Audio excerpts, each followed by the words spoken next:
Hey guys, we are back with more Sonic Frontiers! Finally! I've not been making videos lately because there's been barely anything coming out. I do have an analysis planned. I've got all the footage edited. I just need to do the voiceover. But yeah, that's sidetracking a bit. We've got a new interview with Azuka where he states some things. Some things sound really good. Like, they sound really good and they're quite appealing to me pretty well. But, you know, we have to see it.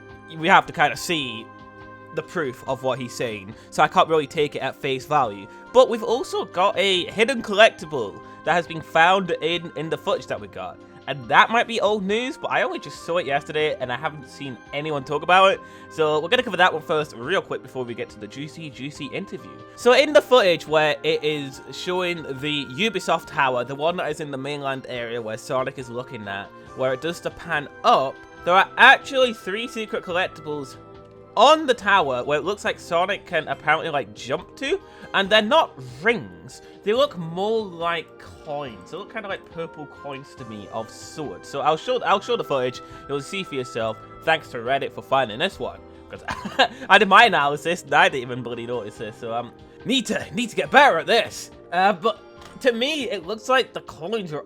They just look like they're on a weird part of the tower. Like, it doesn't look like you can get on there normally unless you're running on these, like, glass side panels of the tower. Which, I mean, I'm going to reserve judgments, obviously, but that does kind of make me worry a bit that there's a lot of scripted parts, because it looks like maybe Sonic can only run up those glass panels. I really hope that's not the case, because there's also the patterns on the side of the walls where people are speculating Sonic can run across, and it's that type of stuff that I'm not a big fan of. I'm hoping that there's like not a lot of scripting in the open world, because it's an open world. Like, if it's a linear level and you're trying to create these specific action set pieces, it makes sense to have these scripted segments. But for an open zone game, as they like to call it, I feel like I should have the freedom to do what I want, without the game forcing me to go on specific paths to do things. I don't know. It kind of worries me a bit. But, like, who cares? It's cool that we got a new collectible, and it might unlock customization options. I'm pretty confident that we're going to get customization in this game. I will literally give out $1 trillion if it ain't in this game. So, we got that news out of the way. Let's get on to the juicy stuff, which is the interview with Azuka. So this is by Games Radar, and no one's covered it yet as far as I can tell, so hopefully this will be the first video to cover it. Right, so this one is exciting. I'm going to read it along to you guys. We're going to experience it together, because I read it once real quick, and yeah, I didn't think much of it, so we're going to experience it together. So, the title, it says, with Sonic Frontiers, Sega is focused on bringing Sonic to the next level. So it's very, very PR, normal talk. But then it says, like, big in 2022, Sonic Frontiers will leverage PS5 and Xbox Series X for a high-fidelity, high-speed, and high-energy experience. So, as far as I can tell, they have said in this interview that they are actually optimizing it for the PS5 and Xbox. I mean, it could technically be a lie, and it could technically just be the fact that they've made it for PS4 first, but they've made it sound like here that they are properly taking advantage of next-generation hardware. This article says, but there is reason to believe that Sonic Frontiers will succeed with Sonic the Hedgehog, Sonic Unleashed, and Sonic Forces failed, blah blah blah. Sorry, Games Radar, but I don't know, Unleashed is, like, considered good, I don't know what you guys are talking about. But it says, for starters, Sonic Frontiers is being built with next-gen consoles in mind, leveraging the power of the PS5 and Xbox Series X to support the ambitions to deliver a true open zone experience. And then Azuka says, we're excited to bring the game onto next-gen consoles, as both the visual and technical gameplay elements will be elevated on the newest platforms. As games are beginning to be released natively onto next-gen, it's exciting to be a part of the wave that will really deliver on the full potential of these consoles. High fidelity, high speed, and high energy games, says Sonic Team's creative officer, Takashi Azuka. Daddy Zook. So apparently, yep, he's saying it. He is saying these are being made for next-gen consoles in mind, which is the news I want to hear, because I made a video back maybe a few weeks ago, maybe a month ago, where it looked like maybe there might have been a potential option that they weren't doing that, and I was very worried, and I explained my worries. Some people really weren't happy. Apparently we are getting it, so hooray. Thank God. Thank God. My worries, well, Again, like I said, it's hard to really take these interviews at face value because they always just say stuff that they want us to hear, and then the game comes out and it doesn't really adhere to anything that was in the interviews. But if they are telling the truth, it is very, very good news. Because may I remind you, from the team that made Colors and Generations. That's all I need. That's all I need to say.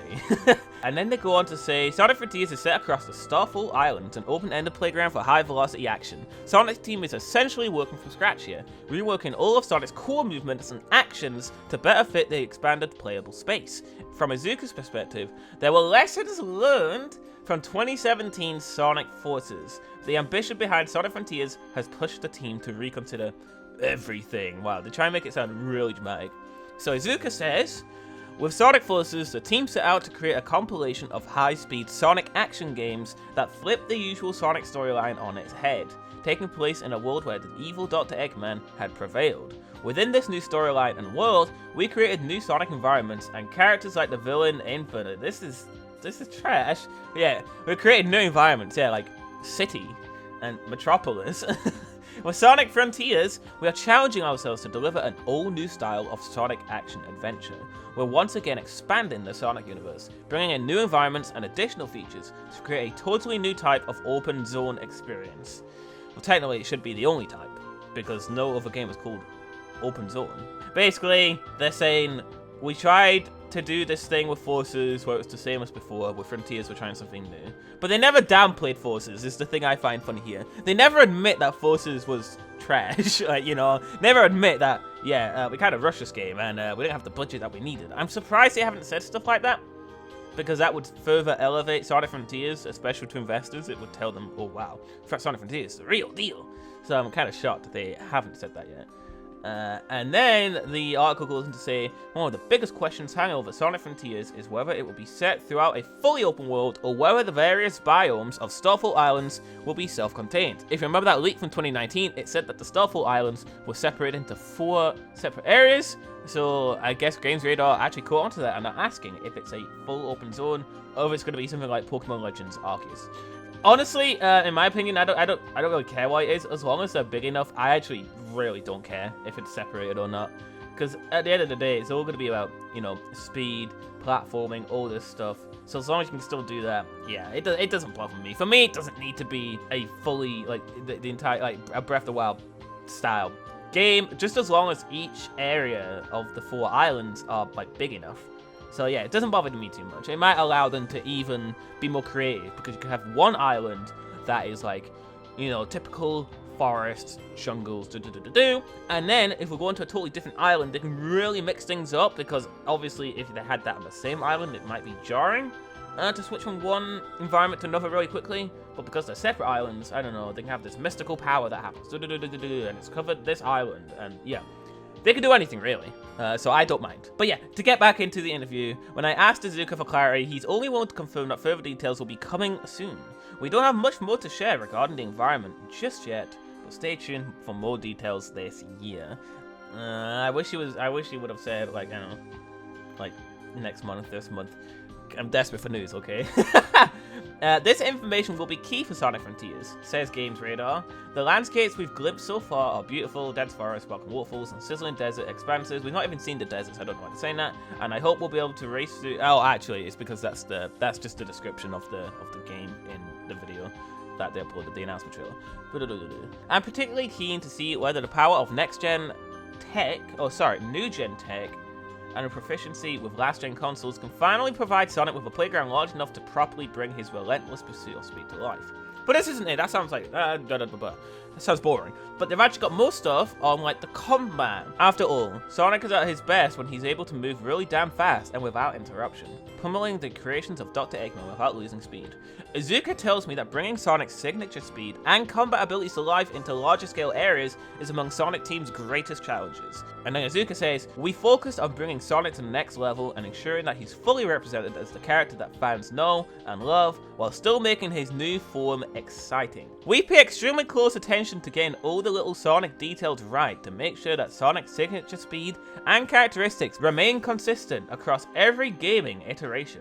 With Sonic Frontiers, we'll introduce new combat styles to bring Sonic's signature dexterity onto the battlefield. and the new exploration options obviously play into his iconic speedy nature. See, that's the part I find interesting. New exploration options. So does Sonic have new moves to accommodate for exploration? That's the big hope, and hopefully it's not context sensitive, running on specific walls to get to higher places. Hopefully it's more open-ended like Breath of the Wild, where you can climb on anything, you can mess with the physics engine, you can do anything. You can do anything within the game's set rules and physics engine. That sounds amazing. That's exactly what I want for Sonic Frontiers. And hopefully that's what they're doing, but I guess we'll have to wait for gameplay for that. You know what they say, no gameplay, no hype. Sonic Frontiers is set to launch later this year, although Sega isn't quite ready to nail down a firm release window. Sonic Team has been working on this open zone realm and everything contained within it, with Sonic Forces and Sonic Colors director Mario Kishimoto at the helm for coming up on 3 years now. What the hell does that mean? For coming up on 3 years now. What does that mean? For coming up... Wait, what? Hang on. Sonic Team has been working on this open... What? For 3 years? That doesn't sound right to me. Because it should be 5, right? Alright, we're gonna get to that afterwards. That's actually pretty interesting that they've said that. I don't know if that's taken from what Sonic Team and Sega have told this person, or if that's them taking the info from what they said at South by Southwest 2019, where Azuka said the new Sonic game is now in production. Right, okay, we'll get to that afterwards. Alongside producer, oh my god, I'm not even gonna say it, because I'm totally gonna butcher it, but it's the same person who was the art director for Sonic Forces and Sonic Generations. I think they're the ones who did the Chow Garden. I think they're the ones who made the Chow Garden. That's the one that people were talking about.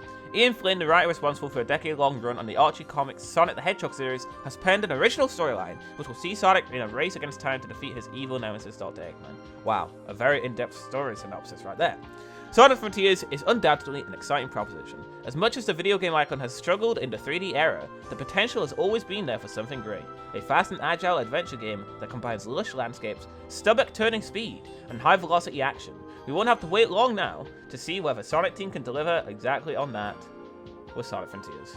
Right, okay, so we're going to discuss that, right, but first I want to go on the 3 years thing. The only reason I can think of that they said that was because Azuka had said that the production had started in 2019 in that South by Southwest panel, if you're all aware of that. But I really hope that's not true, and I hope that they actually started conceptualization in 2018, late 2017 potentially. I actually made a video about this already, talking about this stuff, about how long this game has been in development for. And obviously games go through a conceptualization phase and a development phase, and then they have the phase where they're just like obviously bug fixing, all that. And yeah, so it's likely that they're talking just about the production phase, hopefully, because that is the production phase is the phase where you officially like start the core development, like you've got your ideas, it's time to build the game. That's what that means. So maybe they mean that, because if they don't mean that and they've only been working on it for 3 years as compared to coming up on 5 years, that is a major oh no. To me, that is a major oh shit. That is a major worry. I guess I won't focus on that too much, but I really don't like the wording that they used for that. Really don't. I also don't like the fact that they got the Forces director, but hey, this all sounds interesting, you know, like the next gen thing is what gets me the most excited. That is what I think they should be doing, and apparently from Azuka's words, that is what they're doing.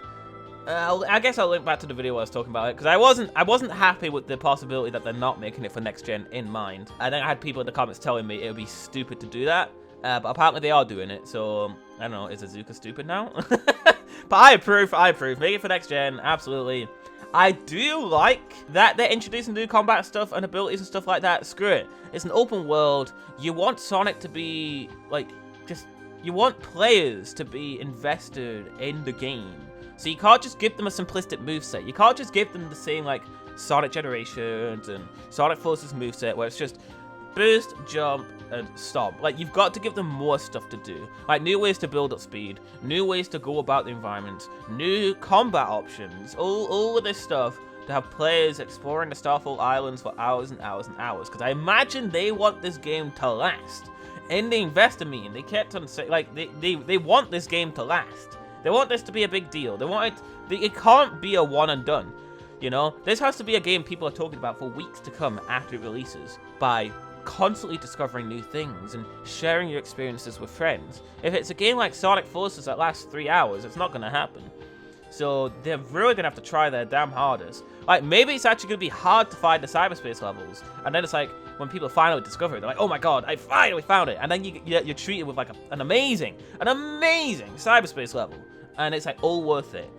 Like, dude, they can do it, but I don't have hope, if I'm gonna be totally honest. But that I'm gonna save all that because I've actually got a future discussion video planned where I just talk about everything with this game, because I still haven't made a dedicated video where I talk about just everything that Sonic Frontiers has. So I guess with all that said, I guess I'm done. So what do you guys think?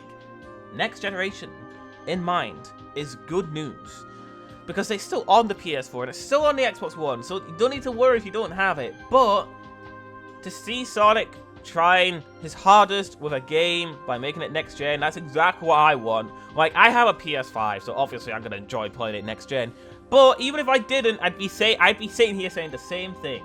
I want them to make it for next gen in mind, because I want them to reach the highest potential they possibly can. You might not have a PS5 now, but you will eventually if you really want to play this game, and it'll all be worth it. You have the best Sonic experience that they could have possibly delivered. That's what you want. That's what I want. That's what I want to see. So I guess we just have to wait and see. I kind of wish they asked the question, hey, is the Forces model a placeholder? I know it's a random thing to ask, but I would have totally asked it if I was them. Like, just quick question. Hey, Azuka, you know that model you're using? And it looks like the Sonic Forces model. Is that the final design of the character? And if Azuka said no, then that would be great news. Anyways, let's move on from that. Let me know what you guys think of this information in the comment section below. Does this get you more excited? Or are you still questioning, you know, what they say? Because I totally am. From the same team that made Sonic Colors and Sonic Generations. Anyways, with all that said, thank you for tuning in, and I'll catch you in the next video.